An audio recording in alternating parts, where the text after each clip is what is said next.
Bismillahirrahmanirrahim. Assalamu alaikum. Grade 5. Hope so you will be enjoying your summer vacations. This is Social Studies textbook, and today we are going to know about unit number 3, which name is our climate.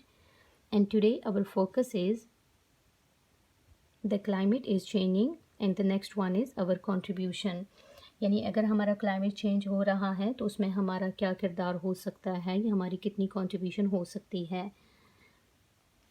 Let's see the today's topic. As you can see here, unit number 3, and it's chapter number 3 also. Human activities affect climate, on textbook page number 32. The heading is the climate is changing.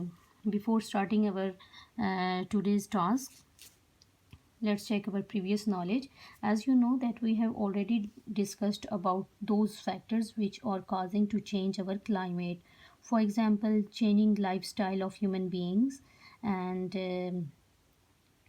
different human activities, and burning fossil fuels, cutting down a lot of trees. So all these changes result into global warming.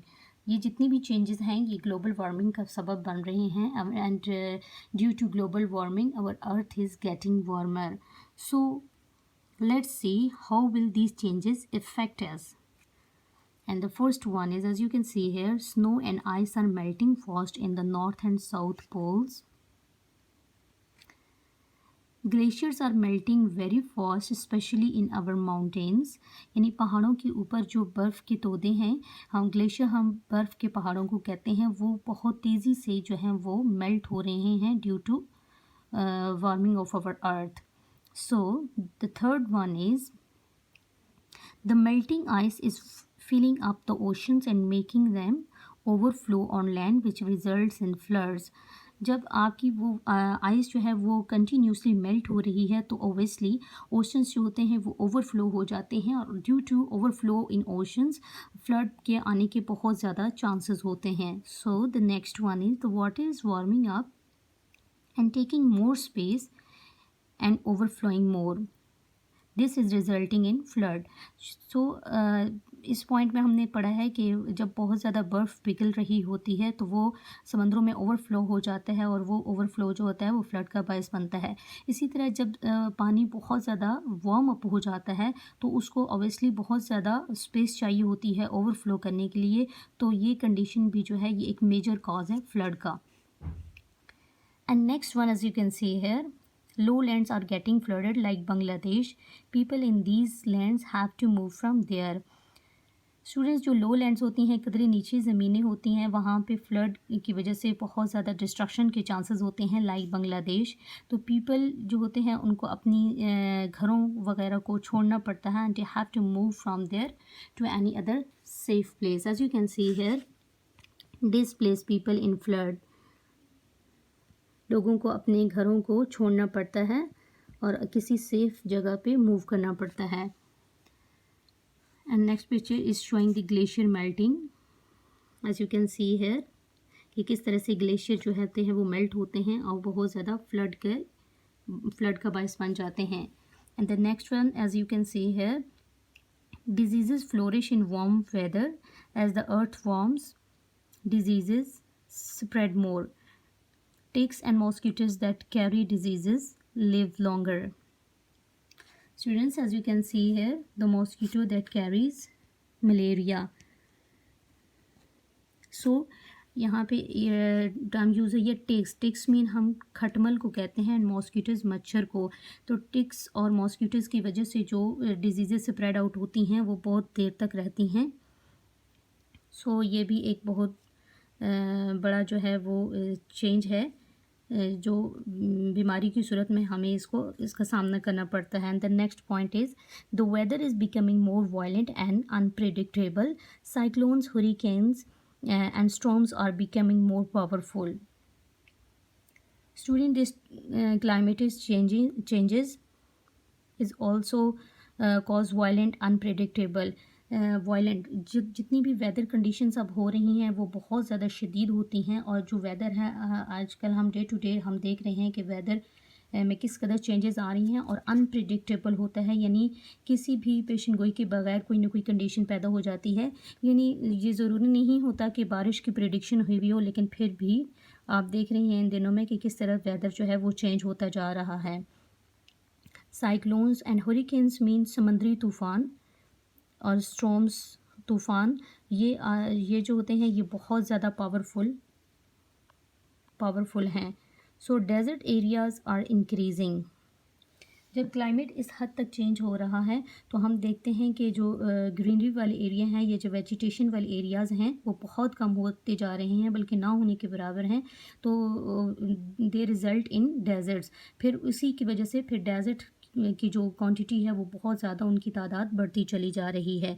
और जब desert होंगे तो obviously हमारे पास crops की जो है वो खातर खा क्रॉप्स नहीं होंगी, या अपनी डिमांड के मुताबिक हम अपनी क्रॉप्स को ग्रो अप नहीं कर सकते हैं। Some places are experiencing heavy rainfall while others have limited or no rainfall. इसी क्लाइमेट चेंज की वजह से कुछ जगह ऐसी हैं जहाँ पे बारिश बहुत ज़्यादा हो रही है, और कुछ जगह ऐसी भी हैं जहाँ पे बारिश बिल्कुल ना होने के बराबर है। So students, these are the changes which continuously affect us, and let's see the next page of textbook, page number 33, and the chapter number 3, human activities affect climate. Rising temperature may cause droughts. Gradually जो temperature बढ़ता चला जा रहा है students, वो आहिस्ता आहिस्ता खुश्क साली का बायस बन रहा है। यानी जब खुश्क साली होगी तो डेफिनेटली कहत साली भी पड़ने का बहुत ज़्यादा अंदेशा होता है। Crops need specific conditions to grow well. जैसे कि हम सब जानते हैं कि क्रॉप्स को एक स्पेसिफिक कंडीशन चाहिए होती है एक प्रॉपर वे में ग्रो अप करने के लिए, और उसके लिए क्लाइमेट का ज़बरदस्त होना या क्लाइमेट का प्लेजेंट होना बहुत ज़्यादा ज़रूरी है। A climate change could have negative and positive effect where temperatures are hot, more heat could hurt crops. जहाँ पे टेम्परेचर बहुत ज़्यादा होता है वहाँ पे ओबियसली फसलों के डिस्ट्रॉय होने का बहुत ज़्यादा ख़तरा रहता है।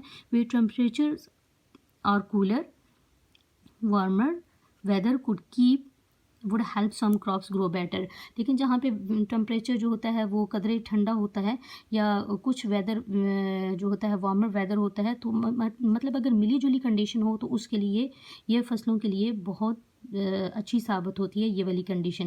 लेकिन बहुत ज़्यादा गर्मी जो होती है उसकी वजह से, या बहुत ज़्यादा अगर हम देखें कि किसी एरिया में एक बहुत अरसे तक for a long time period जो है बारिश नहीं होती, तो वहाँ पे ड्राउट का अंदेशा होता है। And as you can see the picture of drought here, अगर बहुत अरसे तक किसी एरिया में बारिश ना हो तो ज़मीन की कंडीशन इस तरह हो जाती है। Next one is as it becomes warmer people may need to remain cool. They may use electricity more electricity would need to be produced, but the places producing electricity may not have enough water to do so. Students, जैसे कि अगर बहुत ज़्यादा warmer condition हो जाती है तो obviously लोगों को ख़ुद को कूल रखने के लिए कुछ ऐसे इंतज़ामात करने पड़ते हैं जिसकी वजह से वो रिलैक्स फील कर सकें। उसके लिए वो इलेक्ट्रिसिटी को यूज़ करेंगे, डेफिनेटली वो फ़ैन्स वगैरह का यूज़ करेंगे, वो एयर कंडीशंस का यूज़ करेंगे, वो एसी वगैरह को यूज़ करेंगे। तो इन सारी चीज़ों के लिए इलेक्ट्रिसिटी की ज़रूरत होती है। So if we need electricity definitely we need the water. तो अगर हमें पानी जो है वो चाहिए तो उसके लिए पानी हमारे पास वाफर मिकदार में मौजूद नहीं है। So try to save water students. These climate changes will affect people. People near coastal areas may lose their houses due to rising of sea level. Student, जब क्लाइमेट चेंज आते हैं तो ओबियसली वो लोगों को डिफरेंट तरीके से effect कर रहे होते हैं, और उसका एक इफ़ेक्ट कोस्टल एरियाज़ में रहने वाले लोगों की ज़िंदगियों पर भी पड़ता है। जैसे कि वहाँ पे सी लेवल जो होता है वो इंक्रीज़ हो जाता है, and due to increasing of sea levels लोगों को अपने घरों को छोड़ना पड़ता है या सेफ़ मकामात पे जाना पड़ता है। बिल्कुल ऐसे ही जैसे कि हमने पिछले पेज में पढ़ा है कि वो जब फ्लड आ जाता है तो लोगों को सेफ़ मकामात पे जाने के लिए they will have to lose their houses and to move towards the safe place. Same like this as you can see here in this picture, flooded coastal areas in Japan. जब sea level increase होता चला जाता है तो लोगों को जो coastal areas या समंदर के किनारे पे ये साहिली इलाके पे रहते हैं वो किस तरह से वहाँ पे डिस्ट्रक्शन होती है, as you can see in this picture. Animals and plants living in cold places may not have suitable place to live. If the earth becomes even warmer, millions of plant and animal species may become extinct. Students, as human being, we have to face a lot of problems due to climatic change. Same like this, animals और plants को भी इसी तरह की problem face करने पड़ते हैं. और अगर बहुत ज़्यादा ज़मीन गर्म हो जाती है या बहुत ज़्यादा एरियाज़ ठंडे हो जाते हैं तो उस सूरत में भी मुख्तलिफ़ किस्म के एनिमल्स या प्लांट्स के जो स्पीशीज़ होती हैं उनके एक्सटिंक्ट या नायाब होने का बहुत ज़्यादा ख़तरा होता है. As the temperature becomes warmer, wildfires may occur more often and burn down whole trees. अगर इसी तरह टेम्परेचर जो होता है वो ग्रेजुअली इंक्रीज़ होता चला जाता है, यानी बहुत ज़्यादा वार्मर हद तक वार्मर कंडीशन में चला जाता है, तो ऑटोमेटिकली वाइल्ड फायर का खदशा हो जाता है. As you can see here in this picture कि ऑटोमेटिकली कैसे आग जो है वो भड़क होती है जंगलों में due to increasing of temperature. So in this condition we lost a lot of plants, trees, forest which cause our oxygen. जो हमें ऑक्सीजन देने का बायस बनते हैं तो वो हम बहुत सारे ट्रीज़ वगैरह को लॉस्ट कर देते हैं. So students, turn out the next page, page number 34 of textbook, and you can see here chapter number 4, our contribution. यानी इस सारे चेंजेस में हमारा कितना हिस्सा है या हम इसको किस हद तक बेहतर कर सकते हैं. How can we take charge? Student, there are some points. Let's see the first point. Most of the energy you use come from fossil fuels. We can use less energy by switching off lights and electrical appliances when not in use. जब आपकी बिजली से चलने वाली चीज़ें आपके इस्तेमाल में ना हों, यानी इलेक्ट्रिकल अप्लाइंसेस आपके इस्तेमाल में ना हों, तो ट्राई योर बेस्ट कि आप उनके स्विच वगैरह ऑफ़ कर दें. So this is the way you can save your energy. Some appliances still use power when not in use, like chargers of mobile phones. We must unplug them after usage. Students, as you know कि बहुत सारी चीज़ें ऐसी होती हैं कि अगर वो स्टिल पावर में ही रहती हैं जब वो आपके व्हेन नॉट इन यूज़, जब आप उनको इस्तेमाल नहीं कर रहे होते हैं. जैसे कि आप जब फ़ोन चार्ज करते हैं तो अगर वो चार्ज हो जाता है तो आपकी कोशिश ये होनी चाहिए कि उसको आफ्टर चार्जिंग अनप्लग कर दें, यानी चार्जिंग के बाद भी वो कंटिन्यूसली चार्जिंग पे ना लगा रहे. So in this way you can save the energy. And in picture, as you can see here, a mobile charger in a socket. Vehicles like cars, aeroplanes and buses release greenhouse gases. 2. We can share rides with others, use cars less, walk or cycle to school with an adult, clean the engines of vehicles and don't keep vehicles running. Students, as you can see in this picture, waiting with engine running. और one thing more कि अगर आप school जा रहे हैं तो you should give the priority to walking और cycling. आप उनको स्पेशली जो तरजीह देनी चाहिए, या साइकिलिंग को तरजीह दें या फिर वॉकिंग डिस्टेंस पे अगर आपका स्कूल है तो कोशिश करें कि आप वॉक करके चले जाएं. और नेक्स्ट पॉइंट जो इसमें डिस्कस किया गया है कि अपनी राइड्स को दूसरों के साथ शेयर कर लें, तो ये भी बेस्ट वे है. अपनी एक तो पोल्यूशन इससे कम हो जाती है और दूसरा हम क्लाइमेटिक चेंज में इसमें भी अपना कंट्रीब्यूशन कर सकते हैं. क्लाइमेट चेंज को कम करने के लिए या ज़मीन की जो वार्मर कंडीशन है इसको काफ़ी हद तक हम इस तरह से भी कम कर सकते हैं.